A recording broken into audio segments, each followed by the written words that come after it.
kabar baik. Mana kabarnya Bapak?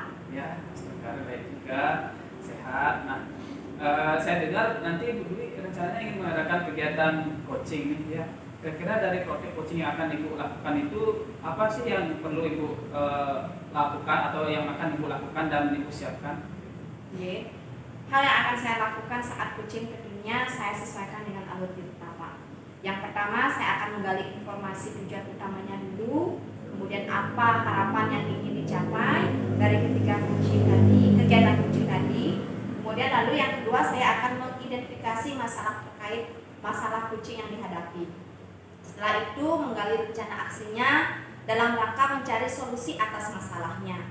Kemudian yang terakhir saya akan menanyakan komitmen serta tanggung jawab seperti apa dalam pelaksanaan rencana aksinya sehingga dia dapat menyelesaikan masalahnya dengan potensi yang dia miliki secara mandiri. Oke, jadi dari nanti coaching yang akan dilakukan itu dengan menggunakan alur cakap kita ya, kita mulai dari menanyakan tujuan, kemudian identifikasi masalah, dan mengajak membuat rencana aksi, dan meminta untuk si coach melakukan atau memberikan komitmen ya untuk terlaksana. Oke. Nah baik Bu, nanti untuk dalam praktik coachingnya itu dengan coach ya, saya akan mengamati dan menilai Bu Dwi menggunakan rubrik penilaian coaching. Ya Pak, supaya nanti saya bisa mengetahui apa yang sudah baik dan apa yang kurang baik yang harus saya perbaiki. Oke, jadi nanti rencananya dalam penilaian menggunakan rubrik coaching itu saya akan menggunakan 4 macam kriteria penilaian, yaitu yang pertama itu kurang atau kurang baik, kemudian yang kedua itu cukup baik, ketiga itu baik, dan yang keempat adalah sangat baik. Ya, nah oke. Nah dalam kegiatan coaching nanti itu kira-kira kompetensi coaching apa nih yang Ibu akan kembangkan? Jadi kompetensi coaching yang ingin saya kembangkan adalah kehadiran penuh, kemudian mendengarkan secara aktif, dan memberikan pertanyaan yang berbobot kepada coach agar saya dapat mendorong coach saya untuk menemukan solusi atas masalah yang dihadapinya. Oke, jadi ada 3 Bu ya. Oke, ada 3. Kehadiran penuh atau presence-nya, kemudian kedua mendengarkan aktif, yang ketiga mengajukan pertanyaan berbobot. Nah, akan nantinya observasi yang dilakukan lebih fokus. Kira-kira dari ketiga kompetensi coaching tersebut secara lebih spesifik ya, kompetensi mana yang ingin Ibu kembangkan atau fokus kembangkan dari ketiga kompetensi tersebut? Dari ketiga kompetensi coaching yang akan saya kembangkan tersebut, saya akan lebih spesifik fokus untuk mengembangkan kompetensi kehadiran penuh. Di mana yang pertama yang akan saya fokuskan menyelesaikan permasalahan kunci yang dihadapi. Yang kedua saya akan menatap lawan bicara saya yaitu kunci saya. Yang ketiga saya tidak akan melakukan aktivitas lain selain aktivitas coaching.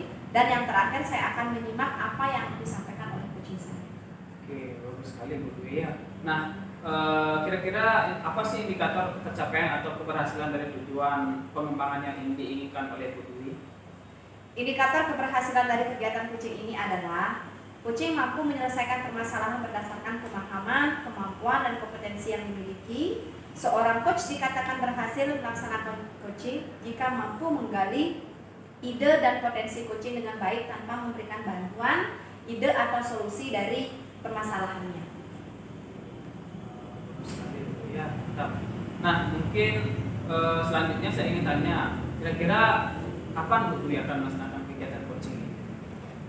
Jadi kebetulan hari ini saya sudah ada janji Pak bersama coach saya.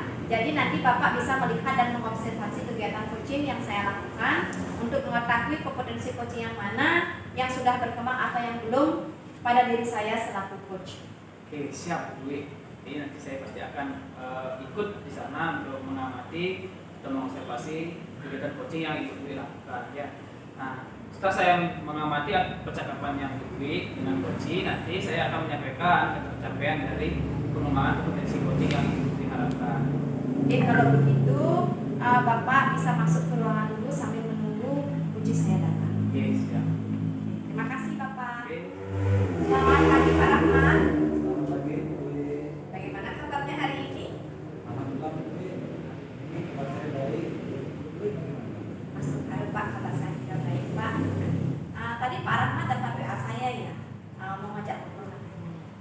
yang berapa ini? Ya Bu, ini saya apa namanya? Tadi kan mulai itu, Oke. karena Ibu mungkin ada kesibukan, diangkat, kan seperti itu. Oke.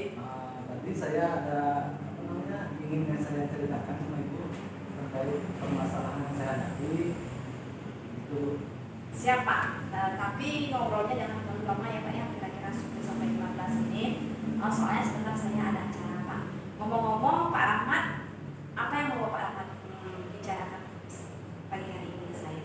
jadi begini Bu, yang ingin saya bicarakan sama Ibu, ya, yang ingin saya ceritakan di kelas saya apa namanya terkait dengan pembelajaran di kelas saya Bu, di mana di kelas saya itu mengalami suatu kendala terkait dengan materi perkalian gitu Bu. Khususnya apa namanya tahapan demi tahapan dalam perkalian itu murid belum memahami caranya bagaimana.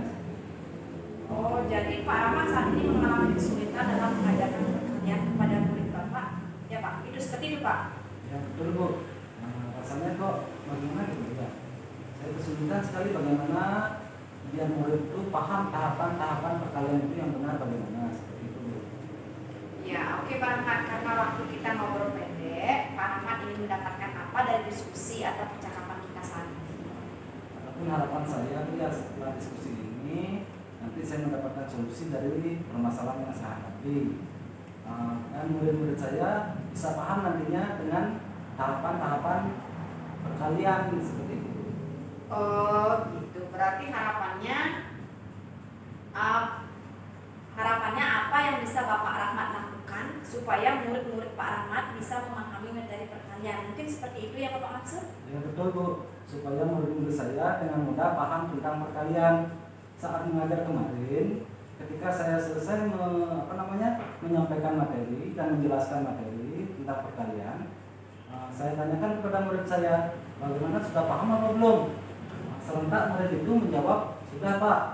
Kan tetapi setelah saya beri pertanyaan, mereka tidak sesuai dengan jawaban yang mereka ucapkan seperti itu. Oh, begitu ya Pak. Baik Pak Rahmat, menurut Pak Rahmat anak-anak yang memahami perkalian itu seperti apa sih Pak Rahmat?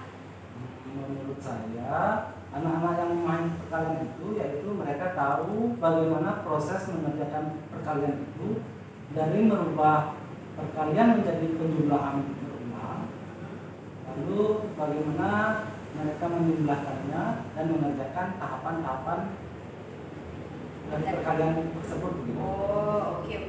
Jadi anak-anak paham mengenai tahapan-tahapan mengerjakan perkalian dari yang berubah menjadi penjumlahan berulang, menjumlahkan dengan benar, dan hasil akhirnya yaitu idealnya seperti itu gitu Pak? Seperti itulah idealnya Bu. Oh gitu, baik, kalau anak-anak di level atau skala itu kira-kira levelnya 10 begitu terus. Baik, kalau anak-anak di level atau skala itu kita bilang poin levelnya 10. Begitu terus anak-anak yang belum paham sama sekali di level 1, gitu Pak. Nah, dari skala level 1 sampai level 10, menurut Pak Rahmat, anak-anak di kelas Pak Rahmat berada di level berapa? Kalau menurut saya, sesuai dengan pengamatan yang saya lakukan Bu, murid-murid di kelas saya ini yang memahami perkaliannya itu ada juga Bu. Cuma sebatas mengubahnya menjadi penjumlahan bersusun, tapi belum bisa menjumlahkan secara sempurna seperti itu Bu. Kalau saya rata-ratakan posisi dari skala 1 sampai 10 di kelas saya itu saya ambil posisi 5 Bu. Menurut Pak Rahmat berada di level 5 untuk memahami tentang materi perkalian ini. Apa ada kemungkinan menurut Pak Rahmat berada di level 10? Kalau menurut saya besar sekali kemungkinannya Bu. Dan dengan dia bisa memahami perkalian dan dengan tahapan-tahapannya dan menjumlahkannya dengan benar, maka anak-anak itu akan berada di level 10 kan seperti itu Bu ya. Menurut Pak Rahmat, apa yang bisa Pak Rahmat lakukan untuk membantu murid Pak Rahmat berada di level itu dalam materi-materi perkalian ini? Sebenarnya itu yang saya pikirkan sih Bu. Apa yang bisa saya lakukan supaya murid-murid saya ini paham akan materi perkalian. saya sebenarnya ada beberapa ide sih Bu. Apa kira-kira idenya nih, Pak? Jadi begini Bu ya, saat saya mengajar kemarin hanya menggunakan metode ceramah, menulis contoh soal, lalu murid-murid saya beri soal untuk dikerjakan seperti itu.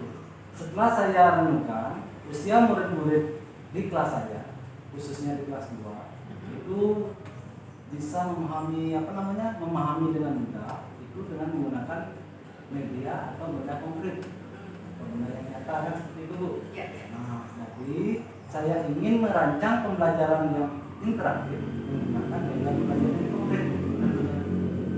Terus dengan menayangkan video pembelajaran yang masih bersifat anak-anak seperti kartun seperti itu untuk menjelaskan materi tentang perkalian. Lalu saya akan menggunakan metode kuis seperti itu. Itu yang mungkin saya akan lakukan. Wah, bagus itu Pak Ahmad. Game apa yang akan dimainkan? Rencananya saya akan memainkan game menghabiskan daun seperti itu. Jadi saya akan membuat soal-soal perkalian yang saya gunting-gunting, kemudian saya sematkan pada daun di bawah. Nanti murid-murid akan mengambil kertas soal pada pohon tersebut, di daun tersebut, untuk mengerjakan perkaliannya. Nanti murid mengerjakan perkaliannya itu dengan menggunakan benda konkret seperti kelereng atau batu, bisa dipakai. Bagus sekali rencana Pak Rahmat yang akan Bapak lakukan. Kalau boleh saya tahu, apa ukuran keberhasilan rencana dari Pak Rahmat yang dilakukan ini? Kalau menurut saya, ukuran keberhasilan dari rencana saya ini, ya murid-murid dapat mengerjakan soal perkalian dengan tahapan yang benar seperti itu.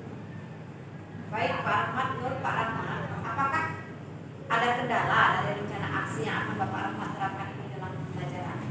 Nah, setelah saya renungkan, mungkin kendalanya yang saya akan hadapi nantinya, saya perlu butuh waktu untuk mempersiapkan media-media yang akan saya gunakan.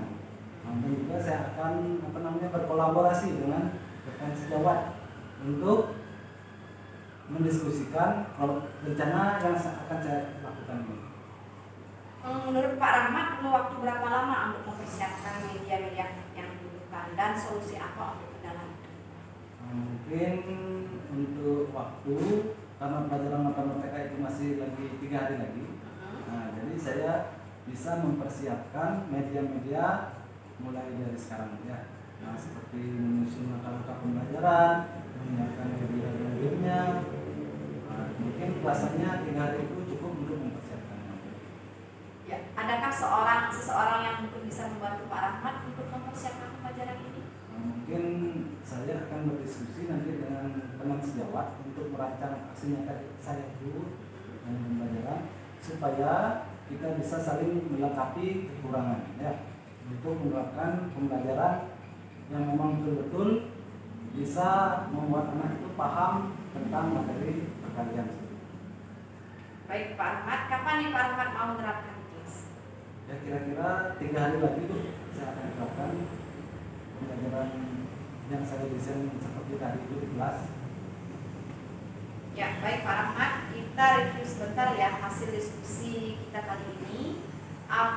Apa yang Pak Rahmat dapatkan nih dalam sesi perbincangan kita, sharing kita kali ini, apa yang Pak Rahmat dapatkan? Yang saya dapatkan tadi awalnya saya bingung, mengalami kebingungan tentang masalah materi saya yang tidak paham tentang perkalian seperti itu ya. Tapi pada akhirnya saya jadi tahu gitu bagaimana solusinya untuk menyelesaikan permasalahan yang saya hadapi. Karena saya akan menggunakan media konkret dalam pembelajaran interaktif dengan bermain game seperti itu. Wah, keren nih Pak Rahmat. Kalau gitu saya pengen dengar cerita tentang keseruan belajar perkalian di kelas Bapak nantinya ya Pak ya. Ya Bapak tetap semangat mempersiapkannya Pak. Semoga apa yang Bapak rencanakan bisa Bapak aplikasikan segera Pak. Siap, nanti saya informasikan bagaimana hasil dari pembelajaran yang akan saya lakukan. Ya, terima kasih kembali Bu Dwi atas waktu yang telah diluangkan untuk saya. Oke, sama-sama Pak Rahmat. Selamat siang Pak Rahmat ya. Kebetulan saya ada acara Pak. Oke. Selamat siang Bu Dwi. Terima kasih. Ya, sama-sama Pak Rahmat. Nah, Bu Dwi, tadi Bu Dwi sudah melaksanakan coaching dengan coach ya. Nah, kira-kira bagaimana hasilnya Bu Dwi? Asukara hasilnya baik Pak. Kunci saya sudah menemukan solusi atas permasalahan yang dihadapinya. Oke, asukara Bu Dwi ya. Nah, kalau gitu langsung saja nih kita bahas itu apa namanya analisis dari apa yang sudah Bu Dwi lakukan tadi, yaitu terkait kegiatan coachingnya dengan tercapaian pengembangan kompetensi coaching yang sudah Bu Dwi sampaikan pada awal pra-observasi tadi. Apa yang sudah Bu Dwi lakukan untuk mencapai pencapaian dari indikator yang sudah Bu Dwi sebutkan tadi ketika pas pra-observasi tadi? Oke, baik Pak Putu. Jadi saya ingin mengembangkan kompetensi kehadiran penuh. Tadi itu saya sudah fokus dalam memecahkan permasalahan dari coach saya. Saya juga sudah mendengarkan secara penuh apa yang dibicarakan oleh coach saya. Saya menata coach saya dan saya juga tidak melaksanakan aktivitas selain kegiatan yang saya lakukan bersama coach saya. Baik, jadi memang benar ya tadi saya lihat juga saya observasi bahwa Bu Dwi secara penuh sudah hadir dalam kegiatan coaching tadi. Kemudian Bu Dwi juga sudah mendengarkan si coach secara aktif, ikut melihat si coach, gerak-gerik si coachnya, dan juga sudah mengabaikan kegiatan lain selain kegiatan coaching. Ya. Terima kasih Pak Putra sudah menyampaikan penilaian atas kegiatan coaching yang saya laksanakan tadi. Nanti jangan bosan-bosan untuk menjadi observer saya. Yes, silakan Bapak melaksanakan aktivitas Bapak selanjutnya. Terima kasih Pak Putra. Oke, sama-sama Bu Dwi. Jadi tadi mungkin belum selesai ya hari ininya setelah kegiatan coaching tadi ya. Kira-kira Bu Dwi ke depannya kompetensi coaching mana yang ingin Ibu tingkatkan lagi atau kembangkan lagi dari ketiga kompetensi tadi? Oh iya Bapak. Jadi kompetensi coaching yang saya akan kembangkan lagi adalah kompetensi memberikan pertanyaan yang berbobot kepada coach saya, sehingga coach saya bisa mendorong untuk menemukan ide atau solusi dari permasalahan yang berada. Oke, jadi ingin mengembangkan kompetensi untuk membuat pertanyaan yang berbobot ya. Nah, jika terkait membuat pertanyaan berbobot, kira-kira apa langkah-langkah yang Ibu Dwi dapat lakukan untuk mengembangkan kompetensi coaching yang membuat pertanyaan berbobot? Langkah-langkah yang akan saya lakukan yang pertama adalah saya akan melakukan refleksi diri untuk mengetahui kekurangan apa yang ada pada diri saya yang harus saya perbaiki ketika melakukan coaching. Kemudian selanjutnya dari refleksi ini saya akan mencari referensi bagaimana cara melakukan coaching yang baik, bagaimana cara memberikan pertanyaan yang berbobot, atau nantinya ke depannya saya akan belajar public speaking yang baik, atau bisa juga belajar dari orang lain yang sedang melakukan public speaking. Nah, jadi tadi di awal Ibu ingin melakukan refleksi ya, kemudian mencari referensi terkait contoh membuat pertanyaan yang berbobot, kemudian belajar juga public speaking, jadi berbicara Di depan umum. ya, public. umum ya supaya lancar ya. Ya, oke. Nah, kemudian kira-kira kapan Bu Dwi akan melaksanakan rencana ini? Saya akan melaksanakan rencana tersebut secepatnya Pak. Mencari referensi di Google, YouTube atau media lainnya, kemudian akan mengikuti kegiatan public speaking. Begitu ada ya waktu longgar, saya akan melaksanakan kegiatan tersebut. Bagus sekali Bu Dwi ya, jadi sudah diupayakan untuk dilaksanakan secepat mungkin. Nah, kira-kira jadi kapan nih Bu Dwi akan mencoba untuk melaksanakan praktik coaching lagi? Nah, mungkin dalam waktu dekat ini kira-kira atau 1 minggu ini atau 2 minggu lagi? Oke, karena minggu-minggu ini ada kegiatan jeda semester Pak Ya. saya rasanya belum bisa melaksanakan. Setelah kegiatan jeda semester lagi 1 minggunya, setelah saya juga menyusun kegiatan-kegiatan ini, saya akan melaksanakan kegiatan coaching berikutnya. Siap, Bu Dwi ya. Jadi mudah-mudahan Pak harapannya ke depan pada praktik coaching yang dilakukan Bu Dwi ke depannya semakin lebih baik lagi ya, Bu Dwi ya. Jadi asal Bapak semoga dapat terlaksana dengan baik Pak sesuai dengan apa yang saya rencanakan. Iya, siap. Nah, jadi kalau begitu saya mohon izin undur diri dulu karena saya akan menyelesaikan beberapa administrasi saya juga ya, guru ya. Terima kasih atas waktunya Pak. Oke, selamat siang.